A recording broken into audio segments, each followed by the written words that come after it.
الفاتحة للنبي المصطفى رسول الله صلى الله عليه وسلم وعلى آله وصحبه وذريته وصحبه وقلوب من شر الله لهم الفاتحة. أعوذ بالله من الشيطان الرجيم. بسم الله الرحمن الرحيم. مالك يوم الدين. إياك اهدنا الصراط المستقيم صراط الذين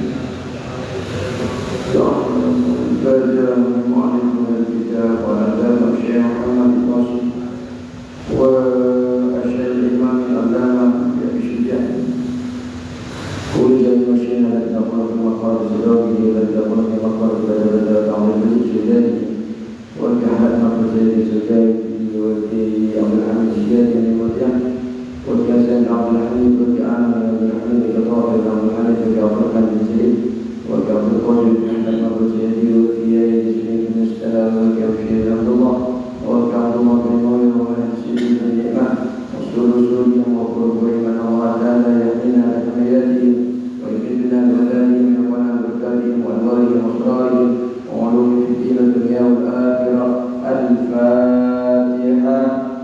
أعوذ بالله من الشيطان الرجيم. بسم الله الرحمن الرحيم. الحمد لله رب العالمين الرحمن الرحيم مالك يوم الدين إياك نعبد وإياك نستعين اهدنا الصراط المستقيم صراط الذين أنعمت عليهم ولا الضالين. الفاتحة.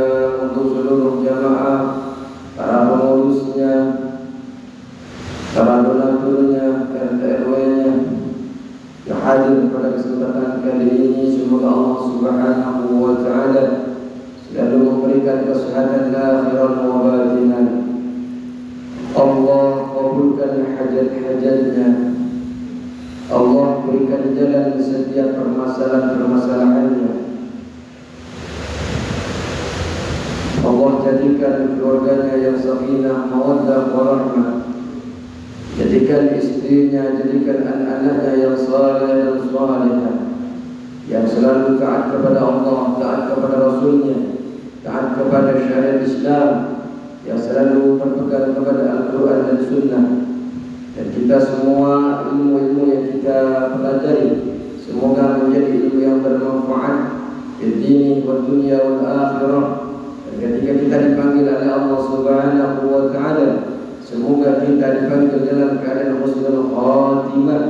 Ila Sayyidina Abdul Qadir Jailani radhiyallahu anhu. Al-Fatihah. A'udzu billahi minasy syaithanir rajim. Bismillahirrahmanir rahim. Alhamdulillahi rabbil alamin arrahmanir rahim maliki yaumiddin iyyaka na'budu wa iyyaka nasta'in ihdinas siratal mustaqim siratal ladzina an'amta 'alaihim ghairil maghdubi 'alaihim waladdallin. Amin. Assalamualaikum warahmatullahi taala wabarakatuh. Bismillahirrahmanirrahim. Alhamdulillahi rabbil alamin. Wassalatu wassalamu ala asrafil anbiya'i wal mursalin Sayyidina wa habibina wa syafi'ina wa maulana Muhammadin wa ala alihi wa sahbihi ajma'in. Rabbana la ilma lana illa ma 'allamtana innaka antal alimul hakim. Rabbi shrah li sadri wa yassir li amri wahlul 'uqdatam min lisani yafqahu qawli. Amin ya rabbal alamin. Ya kami hormati ketua DKM Musalla Baitul Muttaqin, segenap para pengurus, para hujjat, para asatidz, para jemaah yang hadir pada kesempatan kali ini. Semoga berkumpulnya kita di tempat ini menjadi wasilah diampuni dosa-dosa kita. Amin ya rabbal alamin. Bismillahirrahmanirrahim. Faslun wa yahrumu 'alal muhrimi 'asharat asya'a. Ya. Sekarang kita akan mempelajari di dalam hukum-hukum yang diharamkan saat melaksanakan ihram. Artinya orang itu ketika melaksanakan haji, dia niat haji dan miqat yang telah kita sebutkan. Kalau dari Madinah biasanya melaksanakan ihramnya itu di Bir Ali. Kalau di yang langsung gelombang kedua yang menuju ke Mekah biasanya sejajar dengan Qur'ul Mazail atau di atas Jalamlam. Itu biasanya mereka sudah diberikan apa-apa oleh pilot pramugari atau pimpinan rombongan atau mutawifnya, pengurus-pengurusnya. Silakan siap-siap untuk melaksanakan niat untuk melaksanakan haji atau melaksanakan umrah. Ketika orang itu sudah masuk kepada ibadah haji atau ibadah umrah, dia disebut dengan ihram. Kenapa disebut dengan ihram ketika sudah masuk? Karena sesuatu yang halal ketika kita berada di luar haji, maka sesuatu yang halal itu belum tentu halal ketika sudah melaksanakan haji. Seperti kita di dalam sholat ada yang disebut dengan takbiratul ihram. Kenapa disebut dengan takbiratul ihram? Apapun yang halal di luar sholat itu, ketika kita membaca takbiratul ihram Allahu Akbar, belum tentu yang halal yang di luar sholat itu kemudian menjadi halal pula di dalam sholat. Sehingga karena mengharamkan sesuatu yang halal itu, sehingga disebut dengan ihram. Takbiratul ihram di dalam haji disebut dengan ihram. Makan yang halal kalau di luar sholat halal, Pak, enak kita makan. Tapi ketika takbiratul ihram Allahu Akbar, jangankan makan, sesuatu yang kecil aja dengan sengaja kita makan itu bisa menyebabkan kita batalnya sholat. Begitu juga ihram ini, ketika kita sudah masuk kepada niat, kita sudah masuk kepada haji atau umrah, haji khususnya yang kita jelaskan, maka ada beberapa perkara yang diharamkan.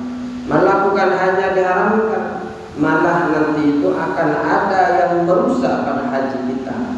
Kalau keharaman ini kita lakukan saat sudah melaksanakan ihram. Bismillahirrahmanirrahim. Qala musannif rahimahullahu ta'ala wa nafa'ana bi ulumihi wa 'abadana bi asrari wa bikum fid dharain. Amin. Bismillahirrahmanirrahim. Wa yahrumu, dan haram, 'alal muhrimi, atas orang yang ihram, asyaratu asya'a, 10 perkara. Ada 10 perkara yang haram kita laksanakan ketika kita melaksanakan ihram. Apa saja? Yang pertama adalah lubsul mahidhi, memakai pakaian yang dijahit. Jadi tidak boleh ketika ihram itu pakai pakaian yang ada jahitannya. Jadi biasanya kalau di atas itu pakai selendang, di bawah itu pakai sarung. Sarungnya itu warna putih, selendangnya pakai warna putih. Kalau lagi tawaf itu, yang ditutupi selendangnya itu hanya menutupi sebelah kiri, sebelah kanannya tidak.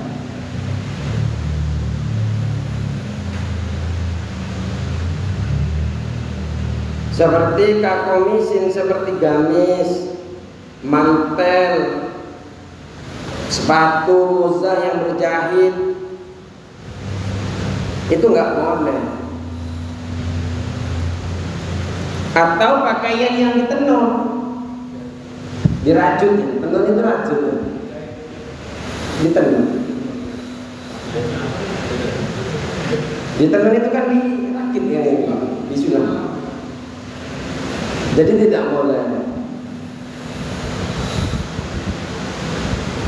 Juga seperti yang seperti baju besi atau pakaian yang diikat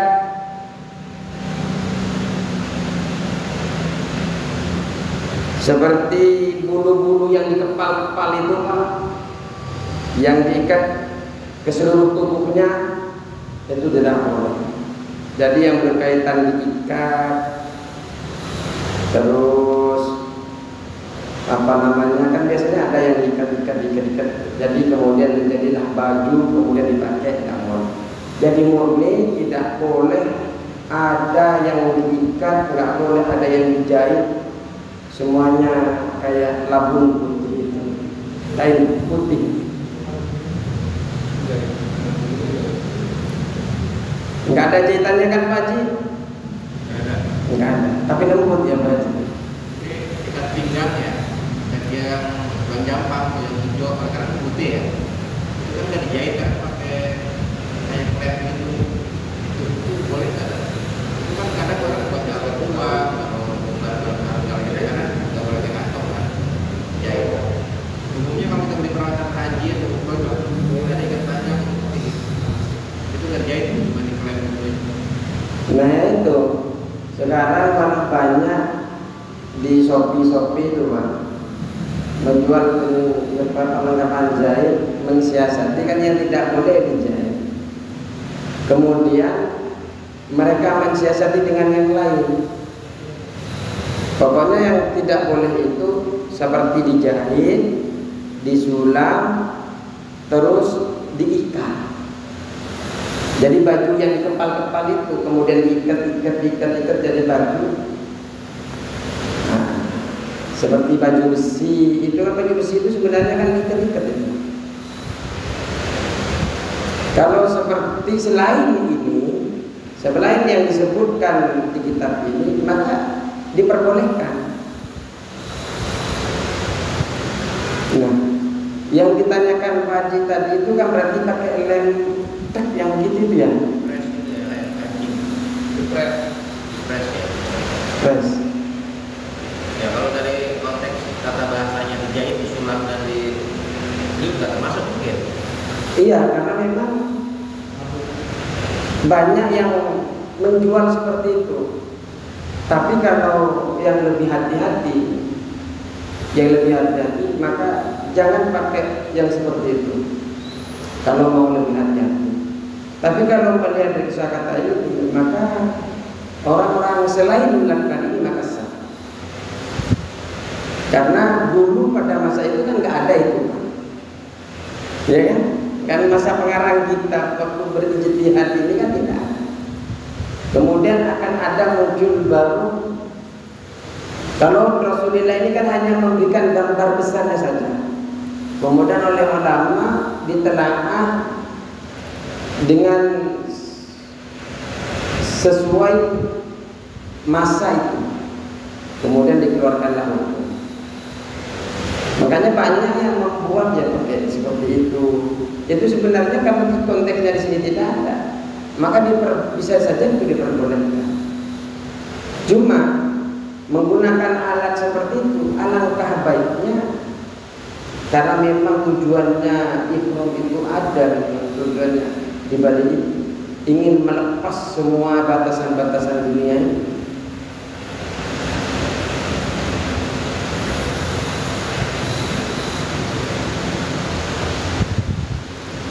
Karena memang kesulitannya nanti bawa ATM-nya ya Pak Haji. Kunci hotel kan pakai tas gitu ya. Karena tak keamanan kan nggak betul siapa gitu kan ya. Itu kan hotel harus kita jaga kan.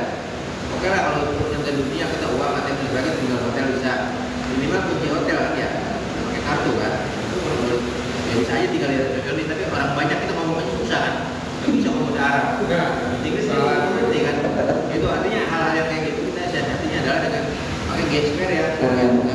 Ya intinya tidak dijahit. Tidak dijahit. Bahkan sekarang akhir-akhir ini ada keluar celana dalam jahitan tuh kan. Kemarin waktu Itu dalam konteks menyiasati atau artinya hal-hal yang istilahnya boleh. ya ada sampai ke celana dalam itu ada memang. Iya, jahitan. Makanya kan begini, selagi itu tidak ada jahitan dan selagi tidak ada ikatan yang membentuk itu baju, maka itu diperbolehkan. Kalau melihat konteks daripada kitab ini. Terus wa taghtiyatur ra'si, dan menutupi kepala, minar rajuli, dari laki-laki.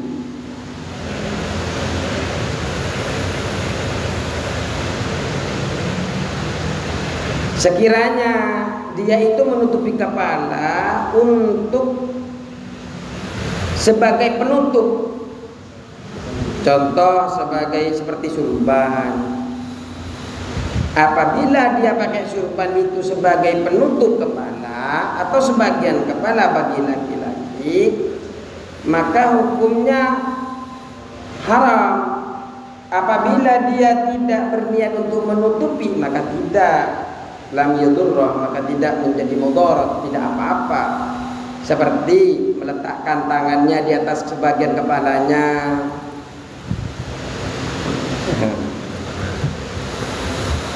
Yang penting tidak niat untuk menutupi kepala. Kalau hanya segini kan menyentuh, tidak apa-apa.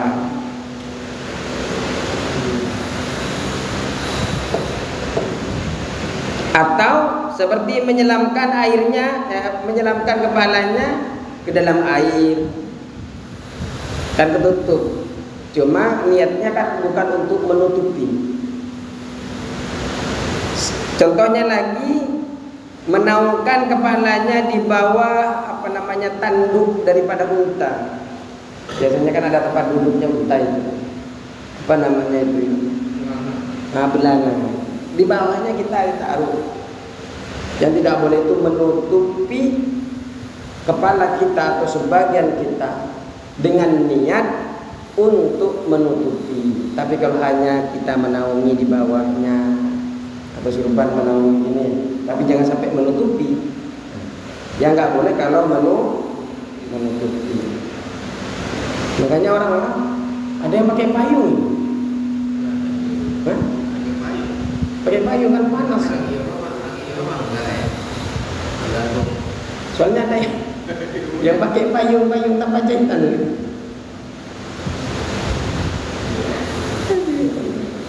Sekarang apa-apa orang-orang mencari celah. Sekiranya di kitab ini nggak boleh, ngeles. Iya kan?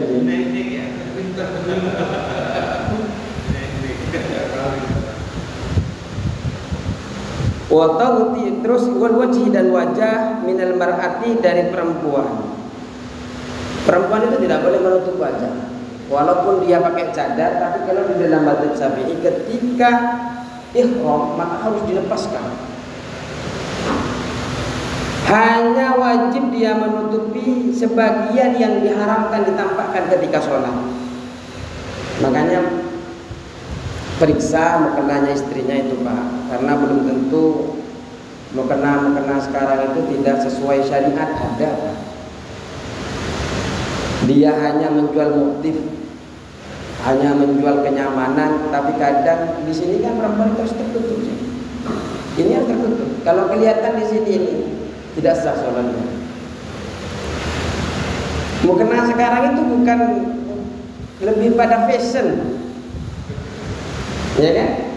Lebih pada ke fashion. Jadi kadang itu mereka hanya menutupi begini. Padahal kalau dulu itu ada mukena yang bisa menutupi begininya, kalau putih dulu itu. Ini kalau kelihatan lagi sholat, itu tidak sah sholatnya. Karena dari dagu ini sampai ke sini, sampai ke sini, sampai ke sini, ini adalah batas dari wajah. Perhatikan saja dengan mulai nanti ketika sholat istrinya, ternyata ininya kelihatan, suruh jahit Pak, sayang.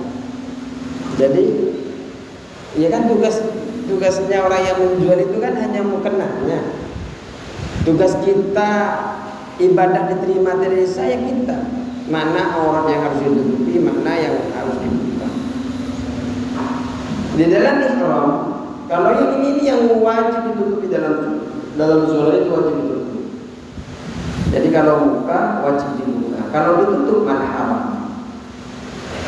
Kalau dibuka malah haram seperti ini. Pokoknya yang aurat punya sholat ringan apa.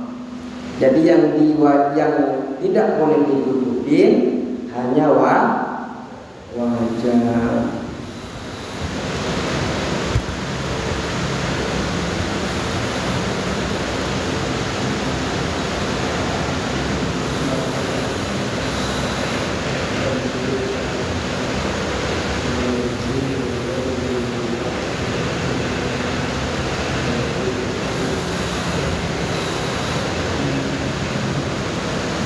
Yang ketiga, wa tarjilu syahri, dan menyisir rambut. Sampai rambut kita diperhatikan sama Allah, saking sayangnya sama kita Allah.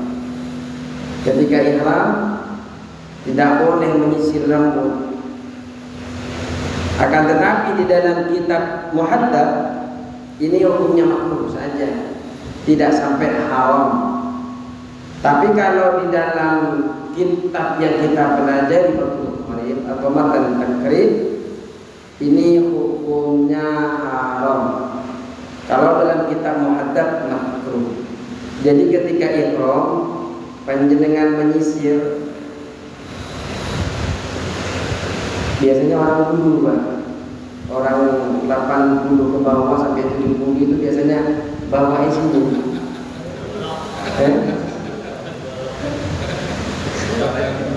Yang celana dulu yang lebar-lebar itu paji, musim paji.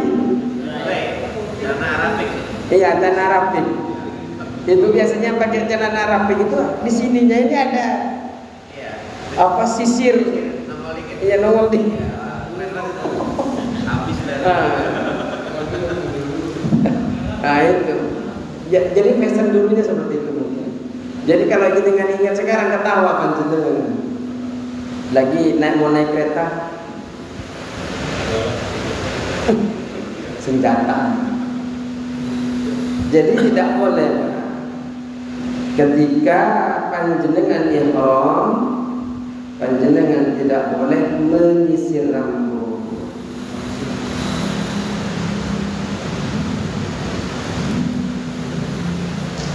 Dan juga tidak boleh juga adalah menggaruk rambut dengan kuku. Ya, kuku gatel, tidak boleh. Makruh. Hukumnya makruh. Kalau tadi menyisirkan haram, ditambahkan oleh pensyarah kitab ini menggaruk rambut ketika ihram, hukumnya makruh. Ya kalau gatal diginin aja, jangan pakai kuku. Pakai ini, kan yang nggak boleh menggaruk.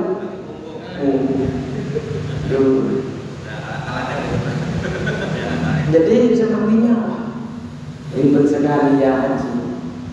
Kalau kita mau baca ini kan kayak ribet. Karena ribet ini janjinya surga. Makanya yang di dalam kitab Akhirus Sadidah itu dikatakan apa itu yang disebut dengan haji mabrur, la yukhalituhu ismun min hin ihramihi ila hin tahallulihi, tidak mencampuri di dalam ihramnya suatu dosa mulai dia ihram sampai dia tahallul menyelesaikan hajinya. Kalau ada dosa berarti tidak mabrur hajinya. Makanya harus dijaga yang ribet-ribet begini.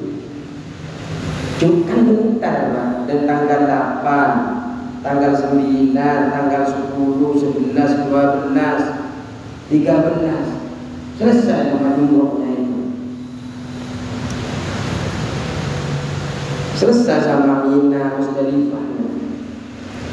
Artinya itu yang harus dijaga. Berapa hari? 8, 9 untuk di Arafah, 10 itu sudah berangkat ke Musdalifah dan ke Mina, 11 sampai 13. Nanti Jadi ada nafar awal, nafar sani, seperti itu. Artinya itu kan tidak lama, cuma harus betul-betul dijaga. Yang seperti ini. Jadi kalau gatel kata Pak Haji, nggak usah digaruk, cuma dikucek-kucek. Baik. Warabi'u balang yang keempat adalah halquhu, mencukur rambut.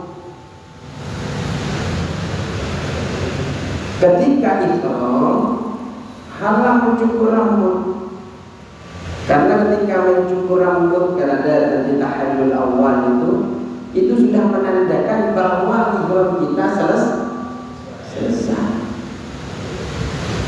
Maka ketika di tengah-tengah wukuf haji itu kemudian panjenengan mencukur rambut, itu hukumnya haram. Atau mencabut iseng, rambut saya putih, dicabut. Atau membakar rambutnya, tidak boleh. Jadi bentuk apa saja itu haram hukumnya ketika mencukur rambut, walaupun itu lupa itu tetap haram. Artinya kalau sudah tahu bentuk keharaman ini, maka perlu kita taubati kepada Allah Subhanahu wa ta'ala. Terus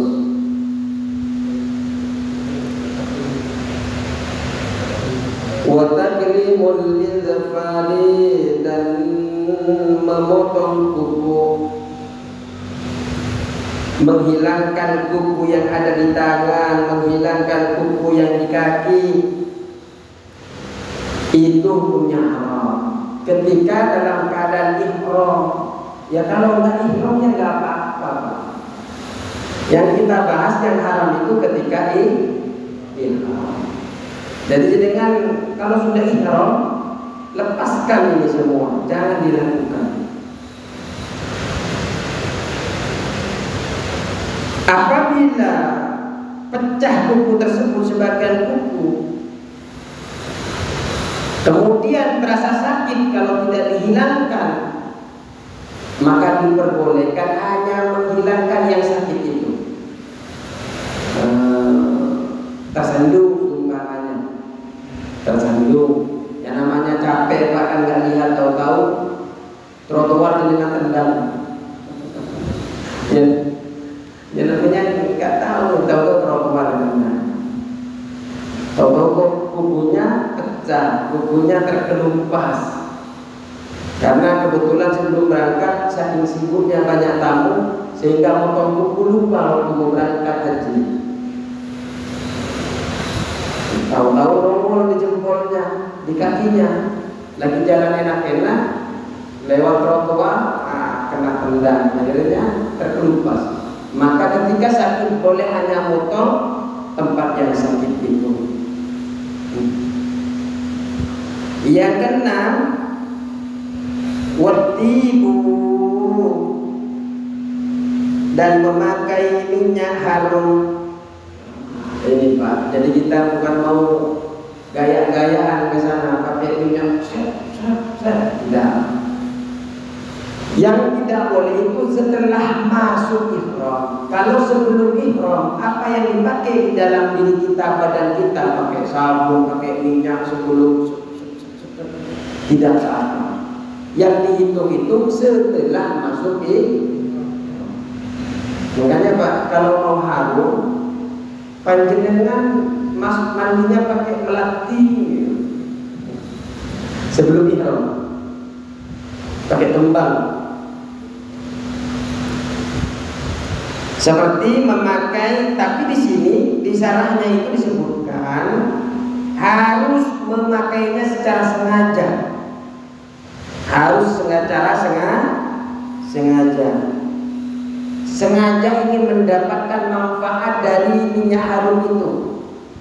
Cuma ceritanya itu ya bisa langsung cross check ke Pak Haji. Di sana itu walaupun keringetan, kalau orang Indonesia itu jarang tahu katanya, kecuali yang hitam-hitam. Kalau hitam-hitam sedikit amis katanya baca. Tapi kalau orang Indonesia itu walaupun keringetan panas itu, walaupun baju itu tidak dipakai, dicuci berhari-hari, tetap enak dipakai. Kalau sini kan nggak enak kalau banyak keringat. Kalau di sana enak-enak aja. Apakah sudah terbiasa keringetan? Nggak tahu ya. Seperti minyak misik, kapur barus, dengan letakkan di dalam tubuh, baik itu secara disemprotkan, secara biasa disemprotkan kepada badan, atau dimasukkan dimakan oleh panjenengan untuk menciptakan keharuman di badan, maka hukumnya haram, tidak boleh. Selagi ketidakbolehan itu ketika panjenengan melakukan ihram.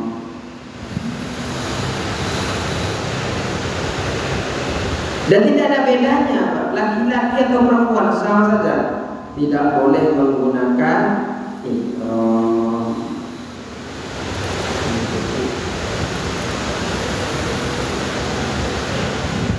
Apabila orang itu tidak sengaja, contohnya lagi dia begini, tahu-tahu minyak harum datang, tahu-tahu minyak harum datang di bawah angin hingga kena ke baju kita, nggak apa-apa Pak, karena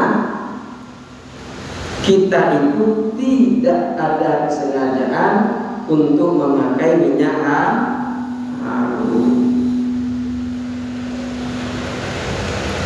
Atau panjenengan tidak tahu keharamannya, atau lupa bahwasanya panjenengan lagi ihram, lupa, tidak apa.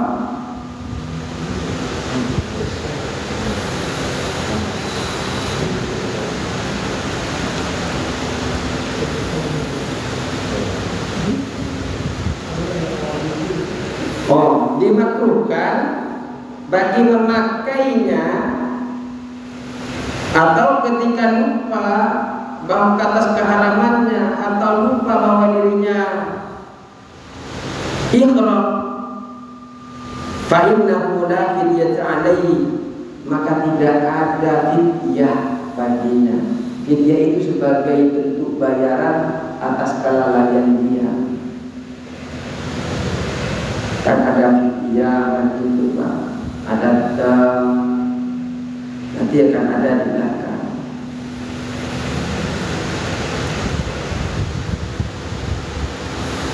Apabila tahu atas keharamannya, tahu kalau pakai minyak itu hukumnya haram, tapi tidak tahu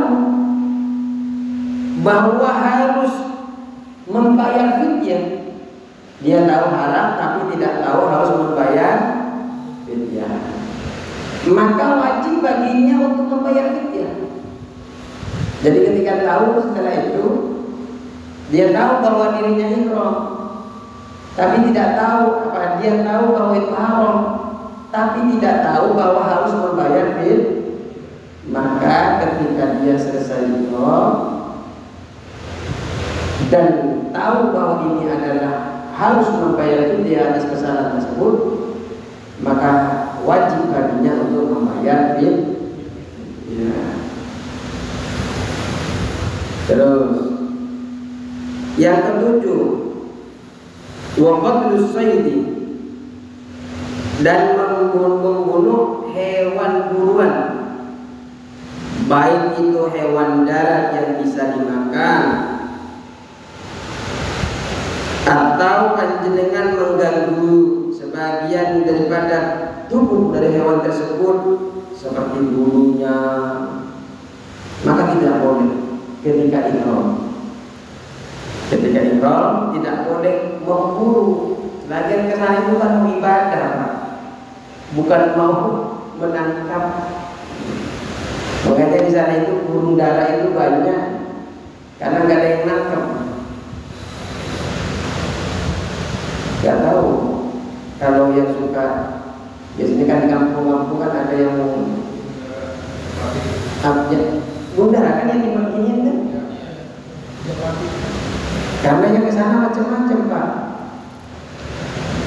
Niatnya macam-macam. Ya siapa tahu yang ke sana ini kalau diambil bisa menang, kalau diambil alhamdulillah. Karena ada Pak sampai ke sana itu sampai potong kiswah itu apa namanya? Kain kapal. Itu dipotong untuk mau dijadikan jimat.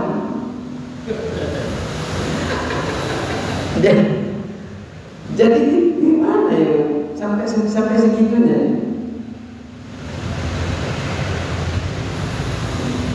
Nggak tahu apa setelah punya ini bisa jadi terbang atau enggak. Jadi kalau ke sana tidak boleh membunuh hewan-hewan buruan, tidak boleh berburu. Yang kedelapan, akdul nikahi, yaitu mengakad nikah. Haram hukumnya atas orang yang ihram untuk mengakad nikah kepada dirinya atau kepada lainnya. Mengakad nikah kepada dirinya artinya dia ingin nikah. Mengakad nikah kepada lainnya berarti dia sedang mengakad menikahkan. Ya Ali, selamat. Akadtuka wa zawwajtuka mahbubataka. Mu'ili waliya biha. Dokter Andes subhanallah. Khamsi al-rubiyah halan, tidak boleh. Tidak menikahkan dirinya, menikahkan orang lain ketika dalam keadaan ihram hukumnya haram, tidak boleh. Biwakalatin atau mewakilkan kepada orang lain. Tolong nikahkan saya, nikahkan anak saya. Kalau lagi dia melaksanakan ihram tidak boleh. Atau wilayah atau memberi wali kepada orang lain. Tolong dong nikahkan anak saya ya. Atau ayo kamu nikah saya walinya. Kamu kan adik saya. Tidak boleh. Kalau dia sedang wal-wal dan bersetubuh, tidak boleh Pak. Kata Roma, kenapa yang enak-enak itu yang dilarang?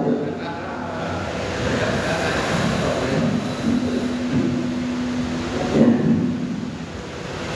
Cuma walaupun yang enak-enak ini dilarang, ini kan cuma sebentar. Manusia itu memang begitu. Allah berikan kenikmatan setahun.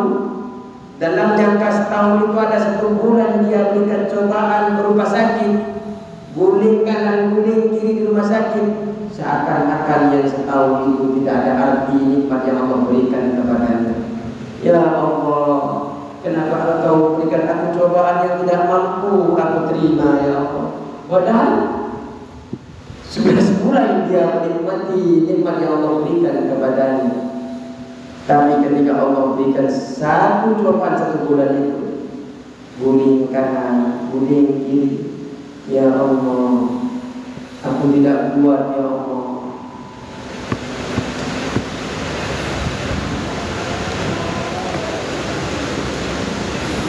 Makanya kita kan hanya dicoba beberapa hari untuk menjauhi bersetubuh. Bersetubuhnya tadi itu adalah orang yang berakal, orang yang mengetahui keharamannya. Baik dia itu bersetubuh ketika haji atau umrah, baik setubuhnya melalui kuburnya, ya Allah, al-kuburihi atau kuburnya, min dzakarin aw unsa, baik itu dari laki-laki atau perempuan,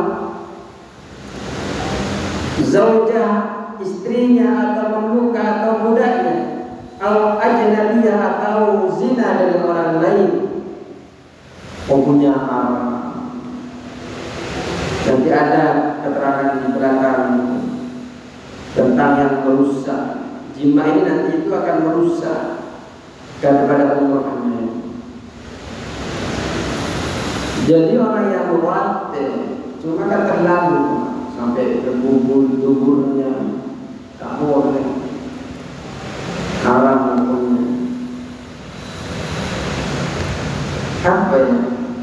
Orang-orang itu yang sekarang itu dalam bersetubuh itu bukan karena Allah lagi, tapi bagaimana dia betul-betul ingin memberikan kepuasan kepada nafsunya. Padahal Allah menyuruh kita itu kan mencari, Rasulullah menyuruh kepada kita kan mencari istri yang banyak anaknya, al-walud. Tujuannya apa? Untuk memperbanyak generasi Islam. Artinya kalau kita bertumbuh dengan istri kita, niatkan kalau ini lagi agenda ingin membuat anak, niatkan ya Allah saya ingin memperbanyak anak agar bisa memperjuangkan agamamu.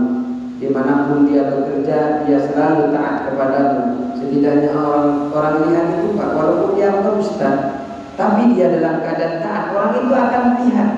Bisa saja dia mengikuti walaupun bukan ustaz. Mau jadi dia tukang bengkel, jadi tukang bengkel yang taat. Mau dia jadi wartawan yang taat.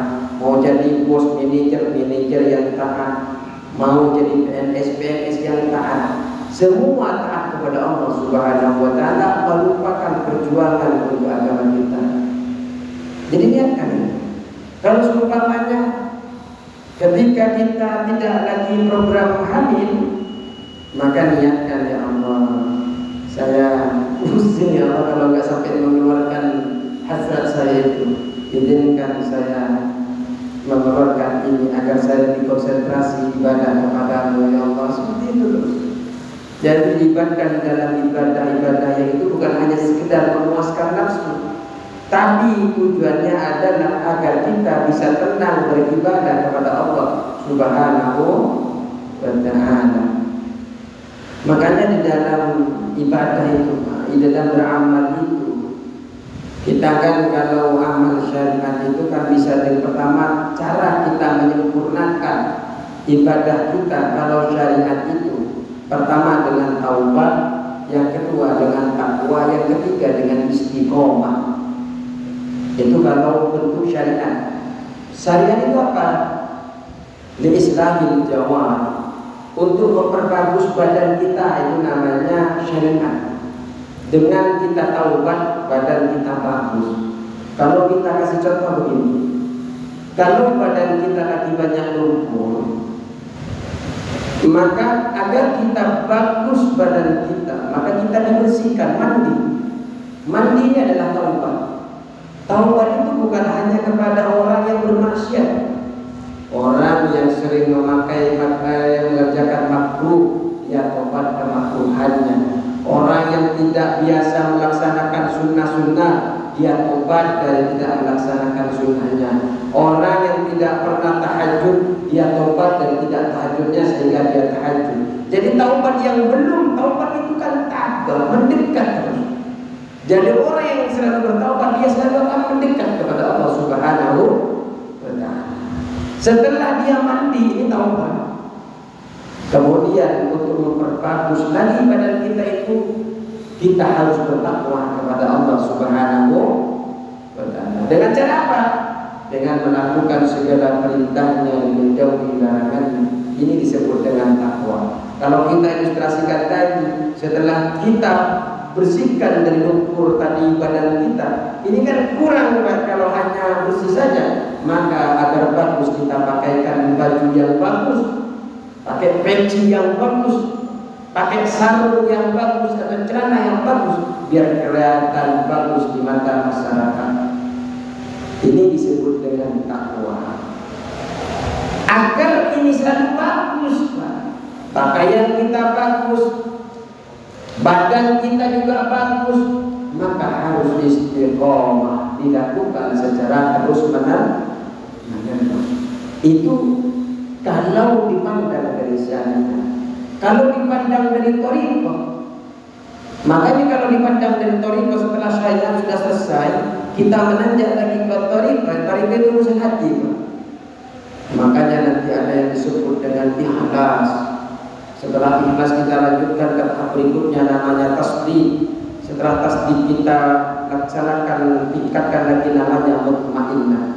Orang yang sudah ikhlas, orang yang sudah tasdid, jujur setiap apapun keadaannya, hatinya jujur, perilakunya jujur. Karena ikhlas itu belum tentu tasdid kata ulama. Tapi kalau sudah tasdid maka dia itu sudah ikhlas. Maka ketika dia sudah ikhlas, sudah tasdid, maka dia akan mendapatkan mutmainnah, ketenangan dalam hati. Itu dalam thariqah. Itu kan makanya kan amal itu kan harakatul qalbi awil jismi. Bergeraknya hati, bergeraknya badan, ini disebut dengan amal. Kita angkat air ini jadi amal. Kemana amal ini? Apakah ini dibuat saya minum untuk saya belajar, atau saya angkat ini untuk minum buat nyanyi-nyanyian, karaokean, nyawer dan sebagainya? Maksudnya nyawer yang bermaksiat, kan? Bukan nyawer karena nyawer ada yang tidak bermaksiat, seperti bacaan Quran. Ada kan dalam ibadah itu untuk memberikan, memuliakan kepada orang lain, walaupun dengan cara mereka sendiri. Karena kadang nyawer kepada Quran menurut kita kan tidak baik, tapi menurut mereka bangga karena dengan bedanya situasi dan adat istiadat. Jadi setiap kita angkat naik nih. Kalau ini saya sudah mencatat amal, tapi insya Allah amal baik. Kenapa? Karena saya sudah mencontohkan kita. Nah, ketika panjenengan minum air yang masuk ke dalam, tenaga yang dihasilkan itu apakah untuk taat kepada Allah atau tidak? Apakah tenaga yang masuk ini panjenengan berbuat untuk masyarakat atau tidak? Ini semuanya akan masuk. Hati yang panjenengan sekarang merasakan itu menyuruh jenengan jauh dari Allah atau tidak, menyuruh jenengan membicarakan orang lain atau tidak, sudon kepada orang lain atau tidak, berpikir jelek kepada orang lain atau tidak, semua itu akan dicatat oleh Allah Subhanahu wa ta'ala.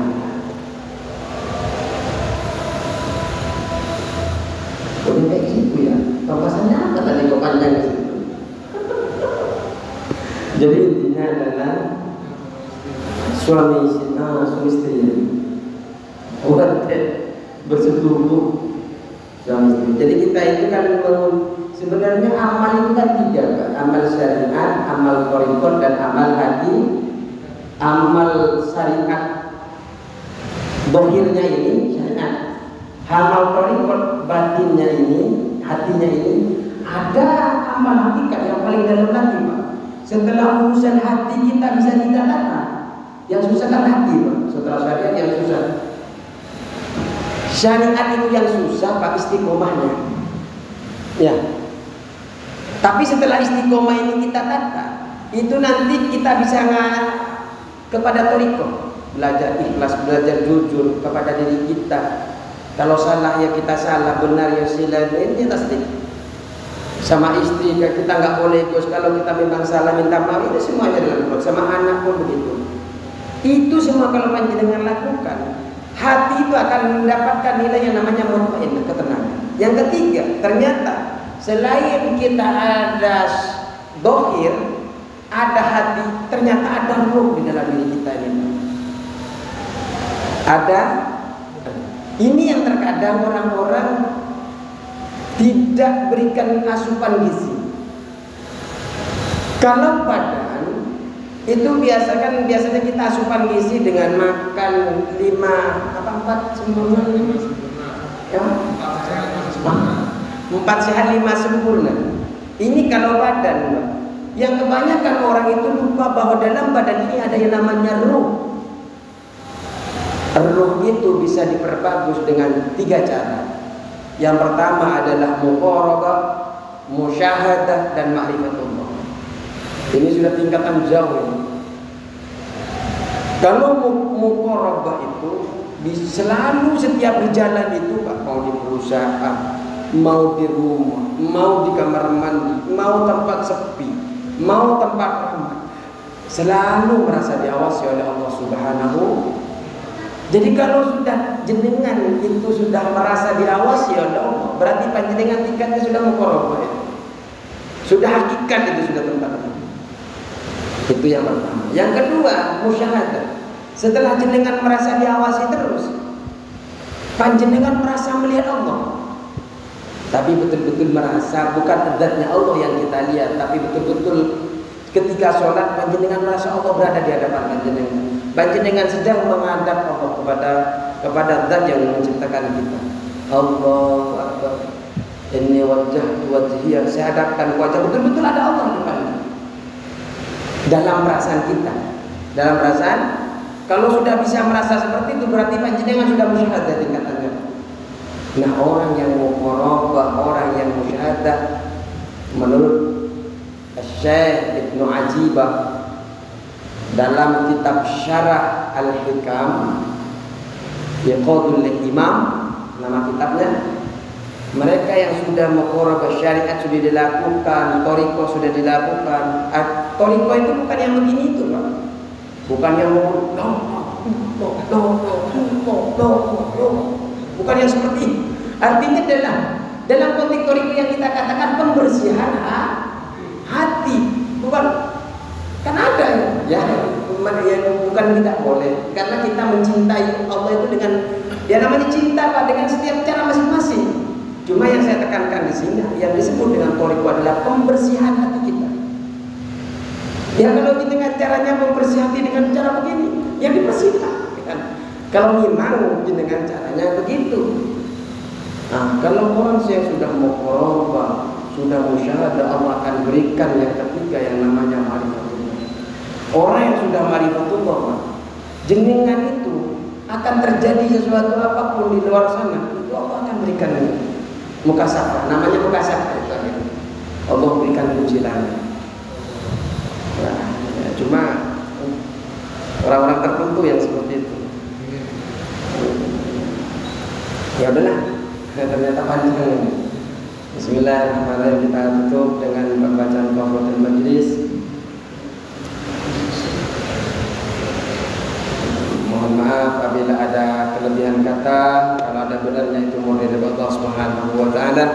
Kalau ada salahnya itu murni dari manusia yang fakir, yang dhaif, yang lemah. Dan semoga Allah Subhanahu wa taala menuntun kita, menuntun pemahaman kita sesuai dengan apa yang Allah ridhai. Amin ya rabbal alamin. Allahumma waffiq ila aqwamit thariq.